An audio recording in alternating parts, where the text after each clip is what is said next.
I'm making this video to help people with the installation of the Surly Big Fat Dummy mid-drive.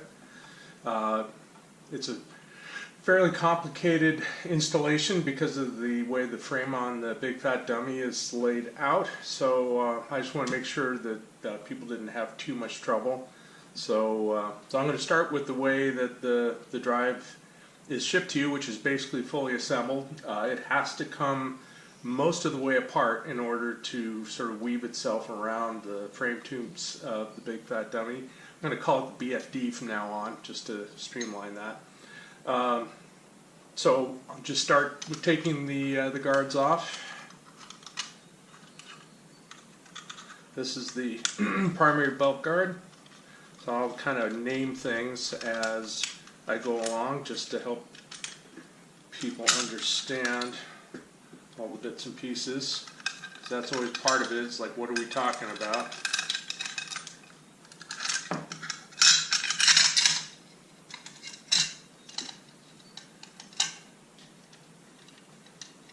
So there's the primary belt and the two primary pulleys.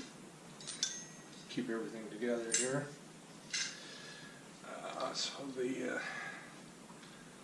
So the adjuster is basically an alternator type swing adjuster, and it pivots down here. When you pull the motor back, it loosens it. The belt comes right off. I'm going to tip this forward because when it's not installed, it's front heavy with the motor. It likes to fall forward. Take the other guard off. So this guard is for the pedal run of the chain from the chain wheel, and the output sprocket that goes to the rear wheel. The secondary reduction is inside the drive, so because I moved it into the center of the drive, I don't need to have another guard for the secondary. Saves a lot of width. So there's all of that. All these spacers are the same length, fortunately. That simplifies things a bit. So the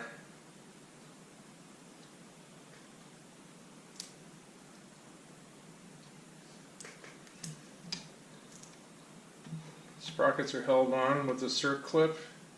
You want to keep track of the key that's inside. Circ clip.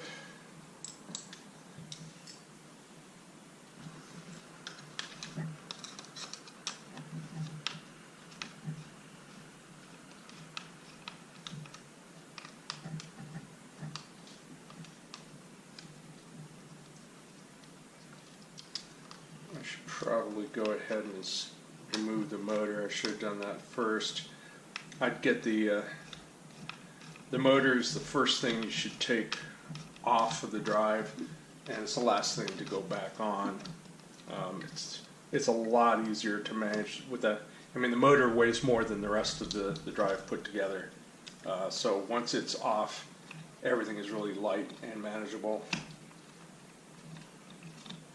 So it's a good idea to do that as soon as possible. So try to keep these together with all of their hardware. The front ones don't have spacers. The back ones do, because the frame rail is moving out away from the drive. These lower grommets have a larger inside diameter on them because that tube is bigger than the top ones, and I'll show you that later.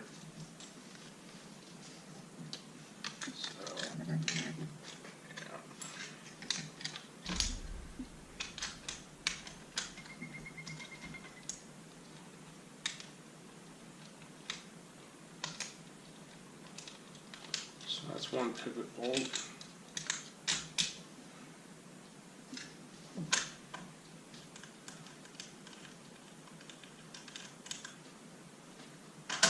The other one, so I can take the motor off, so everything is a lot more manageable now.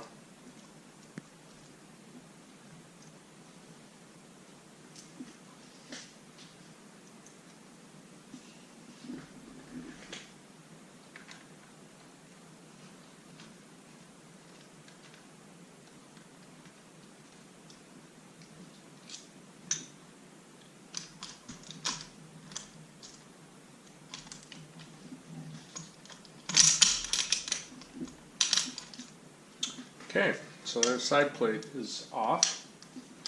And you'll see there are a couple of little spacers here, and what they do is they push the pulley and the sprocket off the face of the side plate just enough so that it doesn't rub, so you want to make sure you don't lose those.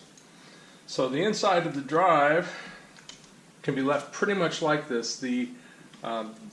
This mounting bolt also holds the tensioner, the chain tensioner on, so unfortunately you have to take the chain tensioner off. So keep track of the fact that this bolt, this lower bolt on this mounting grommet holds the chain tensioner there, and then this top one that holds the spring clip for the tensioner. So you need to, when you put it back together, you'll need to put those two things in the correct place.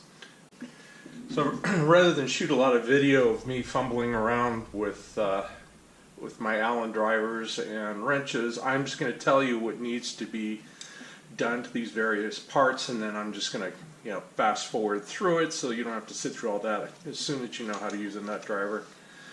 So basically all these outside grommets need to be removed in order to install the drive back onto the bike.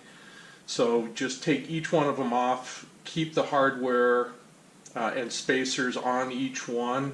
The grommets are basically the same except for this one here on the top front left side, and there's a notch here to show that the spacing on this is a little bit deeper just to get things to line up exactly right. So the other ones are more shallow. These are small diameter bore grommets for the smaller diameter tubes on the top of the frame, and these are larger for the larger diameter tubes, so that helps you keep it oriented. These don't have, the front ones don't have spacers, the lower ones are larger diameter, so if you keep the hardware kind of together, you should be able to get it back together all right. And you also notice that all the grommets, they separate at a split, going from wide at the back to narrow at the front, the same as the frame. So these were cast right on the frame, so the bore angles with the frame, and you need to align all of these with the wedge of the taper running like that, top and bottom. If you get it flipped around, it's not going to fit it all right. So it's important to keep them properly oriented.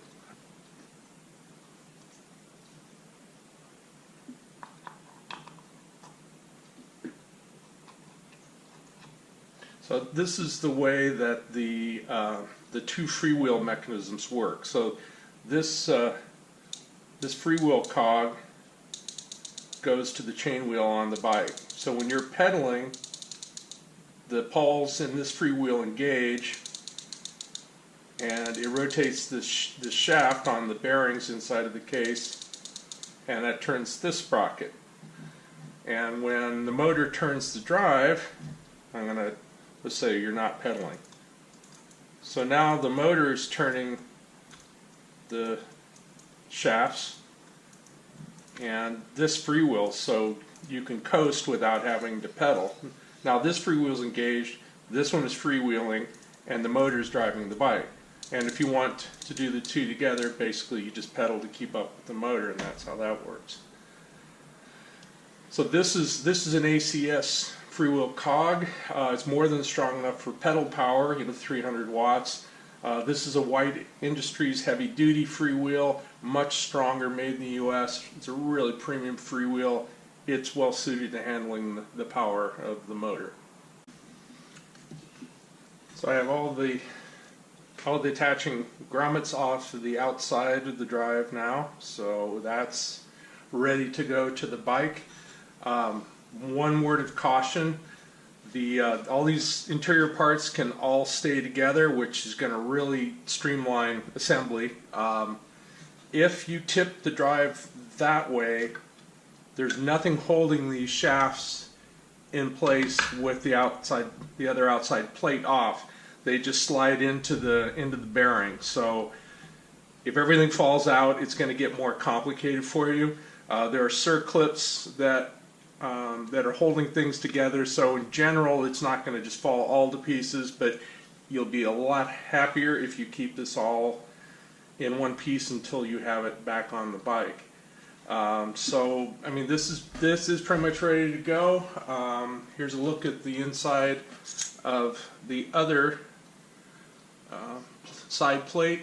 So I keep everything pretty loose until we have it finished installed, and that's one of the keys, is to make sure that you get everything straight before you start tightening everything down. So you don't want to just like tighten the first grommet hard and then have the rest of them not be able to fit. So I even keep these bearing housings loose just to get the alignment right.